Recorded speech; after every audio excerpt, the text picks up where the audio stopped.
பூமியின் குடிகள் யாவரும் அந்த சிலையை வணங்குவார்கள். அந்த சிலை சொர்பத்திற்கு சில தன்மைகள் இருப்பதாக அப்போஸ்தலன் யோவான் தரிசனத்திலே பார்க்கிறார். வெளிப்படுத்தின விசேஷம் 13ஆம் அதிகாரம் 14ஆம் வசனத்திலே நாம் பார்க்கும் பொழுது அந்த சிலை பேசக்கூடியதாக இருக்கிறது. Praise the Lord.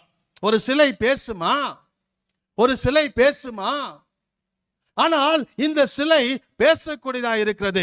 வெளிப்படுத்தின விசேஷம் 13ஆம் அதிகாரம் 15ஆம் வசனத்திலே தன்னை யாரெல்லாம் வணங்கவில்லையோ அவர்களை கண்டுபிடித்து சித்திரவதை செய்து அது கொலை செய்யக்கூடியதாக இருக்கிறது.